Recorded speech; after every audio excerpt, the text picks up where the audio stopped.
नमस्ते बच्चों। आज हम आपका नेक्स्ट टॉपिक पढ़ेंगे एफ ब्लॉक तत्व। एफ ब्लॉक तत्व वे तत्व हैं जो अपने आखिरी इलेक्ट्रॉन को एफ उपकोष में लेते हैं, या हम कहें कि इनका जो अंतिम इलेक्ट्रॉन होता है वह एफ उपकोष में प्रवेश करता है। उन्हें एफ ब्लॉक तत्व कहा जाता है। अब ये एफ ब्लॉक तत्व में आप इसमें यूँ देखिए कि इसके जो एफ इलेक्ट्रॉन हैं या जो आखिरी इलेक्ट्रॉन हैं वो किस कक्षक में जाते हैं। ये परमाणु की संरचना है जिसमें नाभिक के चारों तरफ इलेक्ट्रॉन विभिन्न कक्षों में चक्कर काटते हैं। सबसे बाहर वाला जो कक्ष होता है उसे हम एन कक्ष बोलते हैं, उसके अंदर वाले को बोलते हैं n-1 और उसके अंदर वाले को बोलते हैं n-2।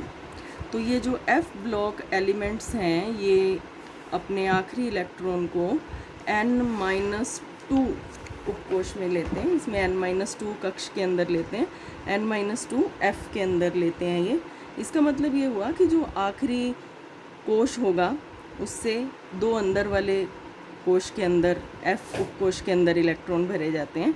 तो इसको याद रखिए, एफ ब्लॉक तत्व वे तत्व हैं जिनका अंतिम इलेक्ट्रॉन एफ उपकोष में आता है। इसके बाद हम बात करते हैं कि ये आपकी आवर्त सारणी में इनको कहाँ रखा गया है, इनका क्या स्थान है आवर्त सारणी में।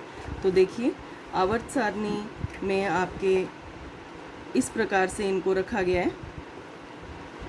वैसे इनका जो ओरिजिनल स्थान होता है वो ये है, लेंथेनम 57 के बाद इस जगह पर रहते हैं ये 71 तक, और एक्टीनियम 89 के बाद यहाँ पर रहते हैं 103 तक। लेकिन यहाँ पर इनके लिए जगह नहीं है, तो आवर्त सारणी में इनको नीचे जगह दे दी गई है।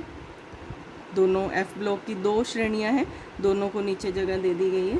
तो इसके बाद हम इसके बारे में ये जानते हैं कि एफ ब्लॉक तत्वों को एक और नाम दिया गया है।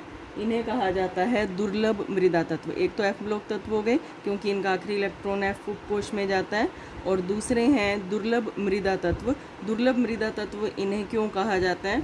इन्हें दुर्लभ मृदा तत्व इसलिए कहा जाता है क्योंकि ये मृदा के ऑक्साइड, मृदा ऑक्साइडों से मुख्य रूप से प्राप्त किए जाते हैं, दुर्लभ खनिजों से। जो खनिज जल्दी से नहीं मिलते हैं या बहुत कम मात्रा में भूमि से निकाले जाते हैं, उनमें पाई जाने वाली मृदा ऑक्साइड से इनको प्राप्त किया जाता है, इसलिए इन्हें दुर्लभ मृदा तत्व भी कहा जाता है। इन्हीं का एक और नाम है अंतः संक्रमण तत्व। इनको अंतः संक्रमण तत्व भी कहा जाता है। क्यों कहा जाता है इन्हें अंतः संक्रमण तत्व? तो वो देखिए, अंतः संक्रमण तत्व कहने का कारण ये है कि इसमें जो डी ब्लॉक तत्व होते हैं वो n-1 डी में इलेक्ट्रॉन भरे जाते हैं, डी ब्लॉक तत्वों में। तो हम ये कह सकते हैं कि ये यहाँ पर जो तत्व इलेक्ट्रॉन लेते हैं n-1 डी में वो डी ब्लॉक तत्व हैं, और इनके अंदर जो पाए जाते हैं वो एफ ब्लॉक तत्व हैं। तो क्योंकि ये संक्रमण तत्वों के अंदर पाए जाते हैं, आपको ध्यान है डी ब्लॉक तत्वों को हम संक्रमण तत्व भी कहते हैं, ये संक्रमण तत्वों के अंदर पाए जाते हैं, इसलिए इनको अंतः संक्रमण तत्व भी कहा जाता है। तो इन तत्वों के तीन नाम हुए, एफ ब्लॉक तत्व, दुर्लभ मृदा तत्व और अंतः संक्रमण तत्व। अब हम आते हैं इनके इलेक्ट्रॉनिक विन्यास पर।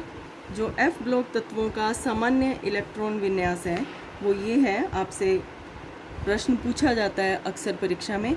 इसका जो सामान्य इलेक्ट्रॉन विन्यास क्या होता है वो होता है n-2 f 1 से 14। तो जो n-2 कक्ष है उसमें 1 से 14 तक इलेक्ट्रॉन संभव है, हो सकते हैं, और n-1 डी है जो उसमें या तो कोई इलेक्ट्रॉन नहीं होगा या एक इलेक्ट्रॉन होगा, और जो n कक्षक है उसके एस उपकोष में 2 इलेक्ट्रॉन होते हैं। तो इसको दोबारा करते हैं। जैसे कि n-2 f है, इसमें इलेक्ट्रॉन 1 से 14 तक भरे जा सकते हैं इसमें, और n-1 डी है, इसमें या तो 0 इलेक्ट्रॉन होगा, मतलब कोई इलेक्ट्रॉन नहीं होगा, या एक इलेक्ट्रॉन होगा, और जो n होगा सबसे बाहर वाला कोश है उसके s उपकोश में 2 इलेक्ट्रॉन होते हैं। तो इसका सामान्य इलेक्ट्रॉन विन्यास बन जाता है n-2 f 1 से 14 और n-1d, या तो कोई इलेक्ट्रॉन नहीं होगा या एक इलेक्ट्रॉन होगा, और ns2 ये इसका सामान्य इलेक्ट्रॉन विन्यास है। आपको याद रखना है, इस पर प्रश्न पूछा जाता है। इसके बाद है f ब्लॉक तत्वों की 2 श्रेणियां होती हैं। f ब्लॉक तत्वों की 2 श्रेणियां, जैसे संक्रमण तत्वों की हमने श्रेणियां पढ़ी थी, उसी प्रकार से अंतः संक्रमण तत्व या f ब्लॉक तत्वों की भी 2 श्रेणियां होती हैं। ये दोनों श्रेणियां आपको इसमें दिखाई हुई हैं। ये 4f श्रेणी कहलाती है, ये 5f श्रेणी कहलाती है। 4f श्रेणी या 4f ब्लॉक भी बोलते हैं इसको। ये 4f श्रेणी क्यों कहलाती है? क्योंकि इसमें इलेक्ट्रॉन 4f में भरे जाते हैं। ये 5f श्रेणी इसलिए कहलाती है क्योंकि ये इसमें इलेक्ट्रॉन 5f में भरे जाते हैं। अब जो ये वाली श्रेणी है ये किसके बाद आती है? ये आती है लैंथेनम के बाद। लैंथेनम के बाद आती है, इसलिए इनको लैंथेनाइड बोलते हैं या लैंथेनॉन बोलते हैं।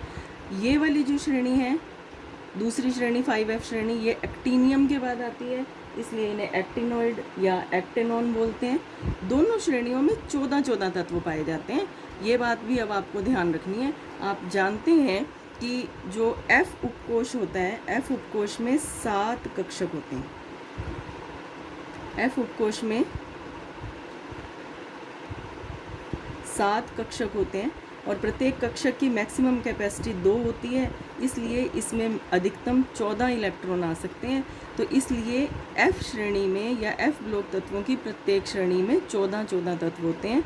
जैसे कि D ब्लॉक तत्वों में 10 तत्व थे, तो इसमें 14 तत्व पाए जाते हैं दोनों श्रेणियों में। तो टोटल जो ये F ब्लॉक एलिमेंट्स होंगे वो 28 होंगे। अब इसमें जो पहली F ब्लॉक श्रेणी है या जो लैंथेनम के बाद शुरू होती है उसे हम कहते हैं लैंथेनाइड। जो लैंथेनाइड श्रेणी है ये लैंथेनम 57 के बाद शुरू होती है। इसमें आखिरी इलेक्ट्रॉन ये लैंथेनम 57 के बाद स्टार्ट होती है। इसका जो आखिरी इलेक्ट्रॉन होता है वो 4f में आता है, इसलिए इसको 4f श्रेणी भी कहा जाता है। ये लैंथेनम 57 के बाद शुरू होती है। इसका जो पहला तत्व है वो है सीरियम 58, यहाँ से लेकर के ये ल्यूटोशियम 71 तक चलता है, ल्यूटेशियम 71 तक चलता है। टोटल 14 तत्व होते हैं। इसे प्रथम संक्रमण श्रेणी भी, प्रथम अंतः संक्रमण श्रेणी भी कहते हैं, 4f ब्लॉक भी कहते हैं और f ब्लॉक की प्रथम श्रेणी भी कह देते हैं। और इसका जो सामान्य इलेक्ट्रॉन विन्यास है, अब इसी इलेक्ट्रॉन विन्यास से निकलेगा। अभी आपने देखा कि ये 4f के अंदर इलेक्ट्रॉन जाते हैं, तो 4f के अंदर जाते हैं तो ये n-2 की जगह पर हम लगा देंगे 4f, 1 से 14 इलेक्ट्रॉन हो सकते हैं। n-1 की जगह पर आ जाएगा 5d, 0 से 1 इलेक्ट्रॉन हो सकता है, और n की जगह पर आ जाएगा 6s2। तो अगर हम लैंथेनाइड की बात करें तो उसका सामान्य सूत्र ये हो जाता है।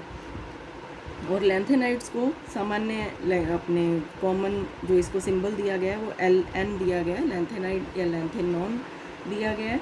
और लैंथेनाइड के जो 14 तत्व हैं इनके गुण आपस में भी लगभग मिलते हैं, और इनके गुण ईट्रियम जो इसके ऊपर पाया जाता है, इधर देखिए लैंथेनम के ऊपर पाया जाता है ईट्रियम, ये संक्रमण श्रेणी का है, आपके 5D सीरीज़ का सदस्य है, इससे भी मिलते हैं और आपस में भी मिलते हैं। उसका कारण क्या है? उसका कारण ये है कि इन सब का जो आकार है वो आपस में लगभग समान है और ईट्रियम के भी समान है, और किसी भी तत्व के जो गुण होते हैं वो उसके आकार से बहुत हद तक संबंधित रहते हैं। आकार और इलेक्ट्रॉन विन्यास दोनों से संबंधित रहते हैं। तो इसलिए इनकी जो आपस में बराबर आयनिक त्रिज्या का होना और इनकी जो एक ही खनिज में, लगभग एक ही खनिज में एक साथ सारे तत्व ये पाए जाते हैं, इस वजह से इनके गुण भी समान होते हैं। इसके बाद हम करेंगे लैंथेनाइड का इलेक्ट्रॉनिक विन्यास, वो हम नेक्स्ट वीडियो में करेंगे। Thank you.